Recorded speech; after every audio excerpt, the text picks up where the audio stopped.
Hello everyone, welcome back to my YouTube channel. मैं अब आपको राजा गोपीचंद और जलंधर नाथ योगी की कथा को आगे कंटिन्यू करते हुए बताती हूँ। राजा गोपीचंद ने जब अपनी माता को रोता हुआ देखकर नहाना धोना भूल कर अपनी माता के पास पहुंचे। आगे आगे गोपीचंद, पीछे पीछे उनके पटरानी। गोपीचंद ने अपनी माता के हाथ जोड़कर प्रणाम किया और उनसे रोने का कारण पूछते हुए बोले, हे मातेश्वरी, तुम किस दुख से दुखी हो? क्या किसी ने कोई अपशब्द कहा, तुम्हारे अपमान किया है? अपने बेटे को रोने का कारण बताओ। राजा गोपीचंद के पास उनकर राजमाता बोली, बेटा, मुझे किसी ने कुछ नहीं कहा। मुझे तुम्हारे पिताजी का ख्याल आ गया, जिसकी कारण मेरी आंखों से आंसू निकल पड़े। तुम्हारे सामने ही उनका सुंदर स्वस्थ शरीर चंदन की चिता को भेंट हो गया। क्या मेरे बेटे गोपीचंद की भी यही दशा होगी? मैं चाहती हूँ कि तुम्हारी मृत्यु न हो। अपनी माता मैनावती की बात सुनकर राजा गोपीचंद बोले, हे माता, तुम्हारा रोना व्यर्थ है। जो इस संसार में आया है उसकी मृत्यु अवश्य होनी है। राजा गोपीचंद की बात सुनकर मैनावती बोली, बेटा, इस संसार में असंभव कुछ नहीं। अमृत तत्व प्रदान करने वाले योगेश्वर हमारी नगरी में आए हैं। उनका नाम जलंधर नाथ योगी है। अपनी माता की बात सुनकर राजा गोपीचंद बोले, यह वही योगी जलंधर नाथ है जो घास के गट्ठर को अपने सिर पर उठाकर गऊओं को खिलाते हैं। मैनावती बोली, हाँ बेटा, ठीक वही है। तुम उनसे दीक्षा लेकर अमर हो जाओ। हे वे योगेश्वर नाथ चमत्कारों से परिपूर्ण है। अपनी माता की बात सुनकर राजा गोपीचंद बोले, हे मातेश्वरी, अभी मेरी उम्र ही क्या है? कुछ दिन रात सुख भोग लूं। 12 वर्ष के उपरांत मैं दीक्षा ले लूंगा। अपने बेटे की बात सुनकर राजमाता बोली, बेटा, 12 वर्ष किसने देखे? पल भर का भरोसा नहीं। कोई जरूरी नहीं 12 वर्ष तुम जीवित ही रहो। तुम्हारे पिता की उम्र ही क्या थी? काल का क्या भरोसा, किस दिन आकर गर्दन दबा ले। अपनी माता की बात सुनकर राजा गोपीचंद बोले, ठीक है मातेश्वरी, काल का कोई भरोसा नहीं। मैं जलंधर नाथ योगी से मिलूंगा। अगर उन्होंने मुझे अमृत तत्व प्रदान करने का वचन दे दिया तो मैं दीक्षा लूंगा। इतना कहकर गोपीचंद स्नान के लिए महल लौट आए।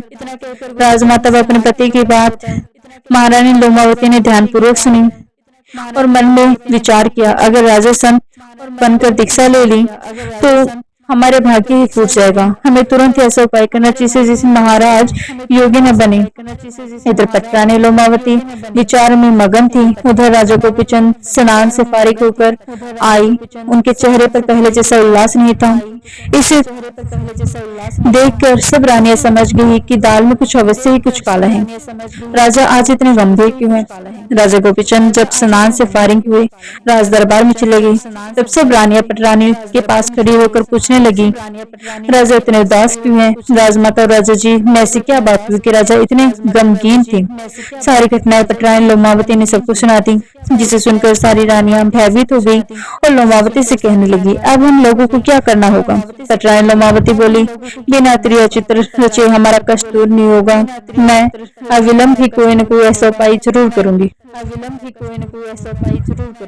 अगले दिन राजा गोपीचंद सोकर उठे तो अपनी पटरानी लोमावती के अंतपुर में पधारे। रानी पटरानी राजा को आया देख कर रोने लगी। राजा गोपीचंद ने अपनी पटरानी के नकली आंसू को असली समझा। वह लोमावती से पूछने लगे, महारानी, तुम्हारे रोने का कारण क्या है? राजा गोपीचंद की बात सुनकर पटरानी ने उत्तर दिया, मैं अपने भाग्य पर रो रही हूँ। राजा बोले, मैं कुछ समझा नहीं। रानी प्रिय चित्र दिखाते हुए राजा से बोली, जान बख्शी जाए तो सत्य बात प्रकट दो। राजा बोले, तुम्हें सत्य बोलने के लिए जान बख्शवाने की जरूरत क्या है? वह भी पटरानी को, जो मेरी हृदयेश्वरी है, जिसका मुख देखकर मैं जीता हूँ। जो भी तुम्हें कहना चाहती हो वो बिना किसी डर के कहो। रानी बोली, बात कुछ ऐसी है जिसे सुनकर आप क्रोध करेंगे। पता नहीं आपको विश्वास आएगा या नहीं। राजा गोपीचंद बोले, सब बात सुनकर मैं क्रोध करूंगा, ये तुमने कैसे जाना?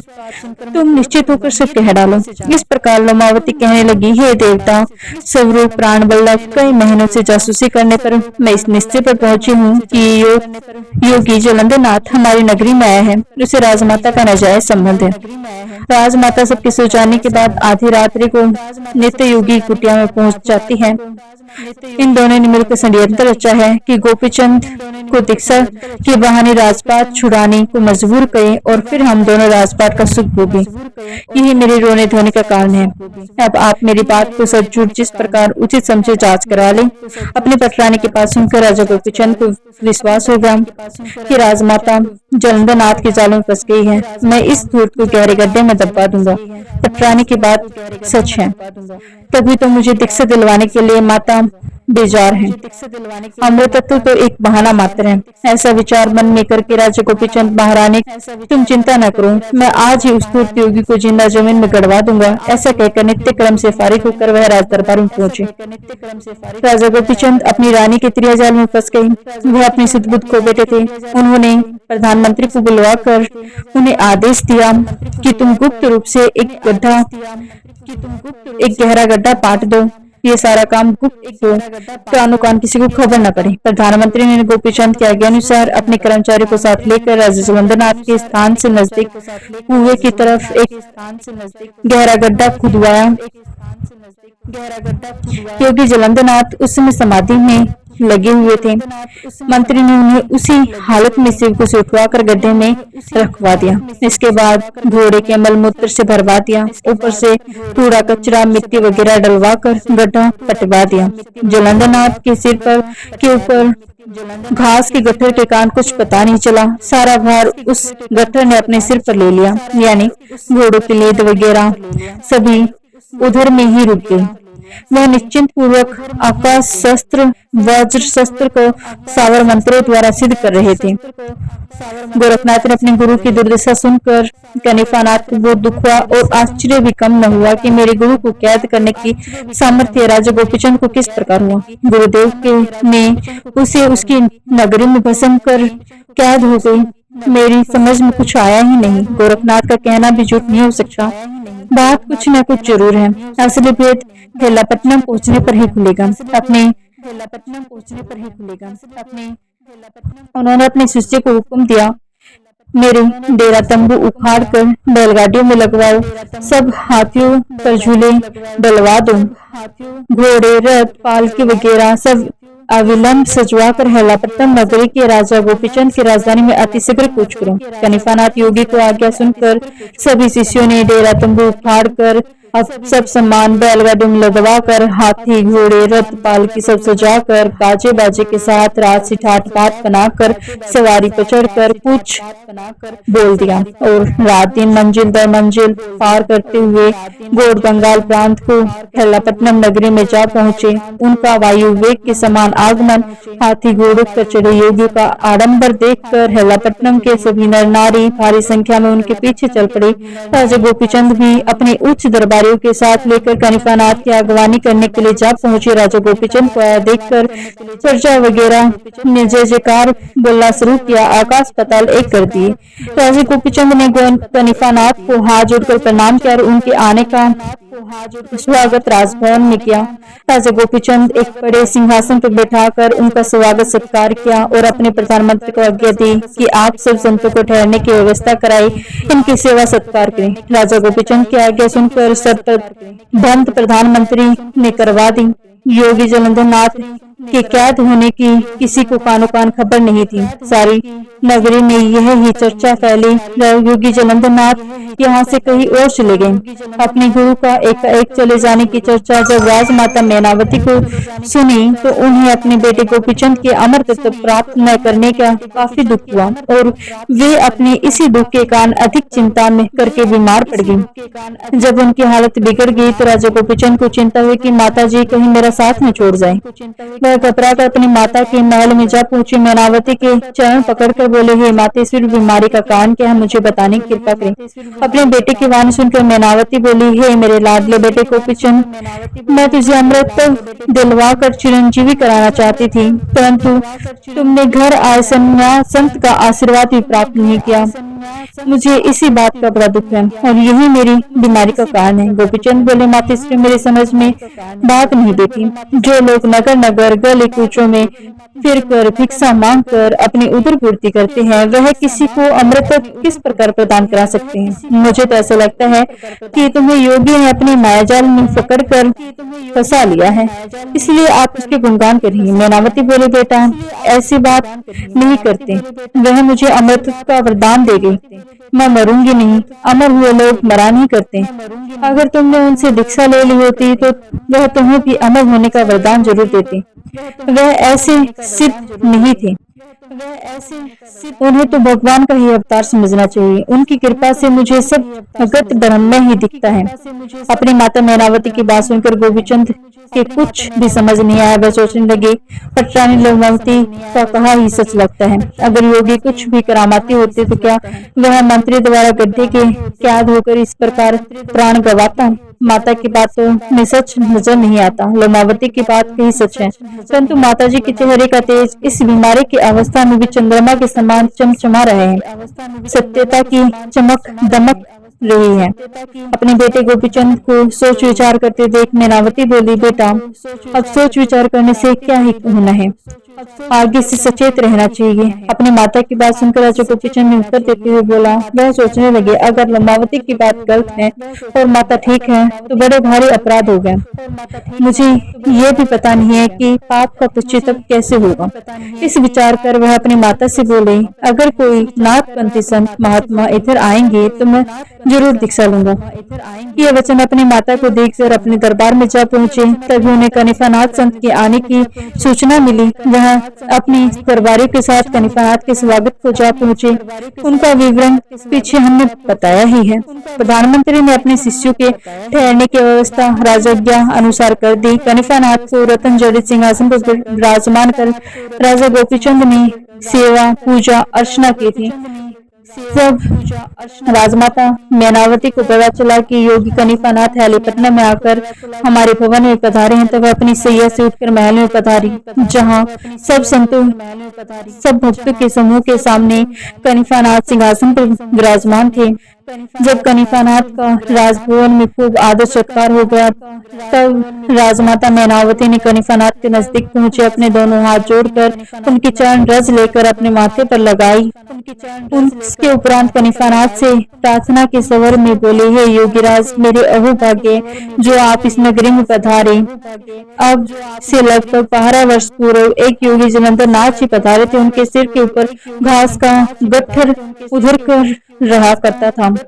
वह नित्यानंद से गौओं को घास खिलाया करते थे। उन्होंने मेरी कितनी भी परीक्षा लेने के बाद मुझे दीक्षा देकर अपने शिष्य बनाया था। मेरे सिर पर हाथ रखकर अमृत प्रदान किया था। जब से वह गए हैं उनके फिर कभी दर्शन नहीं हुए। कनिफानाथ बोले, जो आपने अपने गुरु की खोज खबर नहीं ली, न ही उनकी तलाश की। इतना सुनकर राजमाता बोली, वह तो मुझे बिना बताए ही चले गए। मेरी तो सब इच्छाएं ही जो कि तो रहेगी। मैं अपने बेटे को भी उनकी शरण में भेजकर अमृत दिलवाती। रानी मैनावती की बात सुनकर कनिफानाथ बोले, हे बहन मैनावती, एक और आपके दोनों के गुरु जलंधर नाथ योगी हैं। वह अब भी तुम्हारे राज्य की सीमा में ही है। तब भी तुमने उनकी कोई खोज खबर नहीं ली और मैं अपने गुरुजी को खोजता हुआ उनके तलाश में तुम्हारी नगरी में आया हूँ। राजा गोपीचंद वही पास खड़े थे। कनिफानाथ की बात सुनकर उनका चेहरा उतर गया, वह मुंह पीला पड़ गया। मैनावती बोली, समझ में नहीं आता, वह इस नगरी में है, किसी को पता नहीं। कनिफानाथ बोले, हे राजमाता, तुम्हारे बेटे ने उन्हें छिपा रखा है। अगर मेरी बात पर विश्वास नहीं तो अपने बेटे से पूछ लो। मैं पूरी जानकारी हासिल करके ही हैलीपटनम नगरी में ढूंढने उन्हें आया हूँ। फिर गोपीचंद की ओर देखकर बोले, हे राजन, आप तो बता दो, तुमने हमारे गुरुदेव को छुपा कर कहाँ रखा है। राजा गोपीचंद की चोरी पकड़े जाने पर उन्हें काफी दुख हुआ, परंतु कोई उत्तर न दिया। तब राजा रानी मैनावती ने उनसे पूछा, बेटा तुमसे भूल हुई तो बता क्यों नहीं देते। राजा गोपीचंद की बुद्धि खो गई थी, उनके मुंह से बात ही नहीं निकल पाई। उन्होंने शर्म से मस्तक नीचे कर लिया। अपने बेटे की करतूत को राजमाता मैनावती को अपार दुख हुआ। पुत्र होकर जननी को धोखा दिया, न मालूम मेरे गुरुदेव का क्या अनिष्ट कर डाला। फिर आंखों से आंसू भर आए और बोले, गोपीचंद शीघ्र बताओ मेरे गुरु कहाँ छिपाए हैं। बेबस राजा गोपीचंद ने सारा हाल बताया। गिड़गिड़ाकर कनिकानाथ के कदमों में अपना सिर झुकाकर प्रार्थना पूर्वक बोले, मुझसे जो भी बड़ा अपराध हुआ इसलिए मुझे क्षमा प्रदान करें। अपने बेटे के मुख से सारा हाल सुनकर रानी मैनावती सन्नाटे में आ गई। उन्होंने अपना माथा पीट पीट कर दहाड़े मारकर रोना शुरू कर दिया। तब गणेशनाथ ने उन्हें तसल्ली देते हुए कहा, हे राजमाता मैनावती, इतना घबराकर बेकार है। मेरे गुरुदेव ने सैकड़ों मनुष्य को अमृत प्रदान किया है। उन्हें हानि पहुंचाने की शक्ति तो ब्रह्मा में भी नहीं है। वह जहाँ भी छुपे होंगे वह आराम से रहकर अपने कार्य कर रहे होंगे। मैं उन्हें शीघ्र ही आप लोगों के सामने प्रकट कर दूंगा। मैनावती बोली, परंतु मेरे इस पापी बेटे गोपीचंद के पाप किस प्रकार क्षमा कराऊंगी। रानी मैनावती की बात सुनकर कनिकानाथ बोले, कुकर्म तो तुम्हारे बेटे ने ऐसा किया है कि मुझे भी इसको राजपाट को भस्म कर देना चाहिए। परंतु हम संतों का काम अनिष्ट करना नहीं, क्षमा प्रदान करना है। यही संत की शान है। लेकिन गुरुजी का क्या कर बैठे, मैं उनके मन की क्या कह सकता हूँ। कनिकानाथ की बात सुनकर राजमाता मैनावती फिर फूट फूट कर रोने लगी और दोनों हाथ जोड़ के बोली, हे दयालु मेरे गुरुदेव भाई, गुरुजी के क्रोध से इसे बचाने का कोई न कोई व्यवस्था जरूर करो, वरना इसकी 12 रानी और 16 कन्याओं का जीवन नष्ट हो जाएगा। रानी मैनावती ने नम्र भाव के कारण और अत्यंत विनय करने के कारण कनिकानाथ ने वचन दिया, मैं तुम्हारे बेटे की जान बचाने की भरपूर कोशिश करूंगा। कनिकानाथ ने राजा गोपीचंद के 5 पुतले उनकी ही आकृति के तैयार करवाए। सोना, पीतल, तांबा, चांदी और एल्यूमिनियम के ऐसे भूत बनवाए कि दूर से देखने पर कोई भी उन्हें राजा गोपीचंद ही समझेगा। 5 पुतले उसी स्थान पर रखवा दिए जहाँ जलंधरनाथ योगी गड्ढे में कहते हैं। शुभ मुहूर्त देखकर कनिकानाथ गोपीचंद को अपने साथ लेकर पहुंचे और सोने के बने पुतलों को गड्ढे के पास खड़ा कर दिया और जहाँ गुरु जलंधरनाथ दबे पड़े थे तथा चिरंजीवी भस्म को राजा गोपीचंद के मस्तक पर पड़कर मल दिया और कुदाल हाथ में लेकर कहा, गड्ढा खोदना शुरू करो। जब भीतर से आवाज आए, कौन है, तब यह कहे 10 गोज पीछे हट जाना कि राजा गोपीचंद हूँ। कनिकानाथ के कहे अनुसार राजा गोपीचंद ने कुदाल हाथ में लेकर गड्ढा खोदना शुरू कर दिया और कनिकानाथ खुद भी गड्ढे से दूर हटकर बैठ गए। राजा गोपीचंद थोड़ा सा ही गड्ढा खोद पाया। तभी गड्ढे के भीतर से आवाज आई, कौन है। तभी राजा गोपीचंद ने उत्तर दिया, मैं राजा गोपीचंद हूँ। यह कहकर 10 गज की ओर पीछे की ओर हट गए। संत कनिकानाथ के कहे अनुसार गोपीचंद के हटते ही गड्ढे के भीतर से फिर आवाज आई, राजा गोपीचंद भस्म हो जाए। इतना कहते ही राजा गोपीचंद के सोने का पुतला जलकर तुरंत भस्म हो गया। सोने के पुतले के भस्म हो जाने के बाद करमवर, चांदी, पीतल, तांबा, एल्यूमिनियम वगैरह के पुतले भी रखे गए। तब कनिकानाथ के आज्ञा अनुसार गड्ढा खोदते, तभी भीतर से आवाज आती। तभी राजा गोपीचंद हूँ कहकर पीछे हट जाते। पुतले वाला नकली गोपीचंद भस्म हो जाता।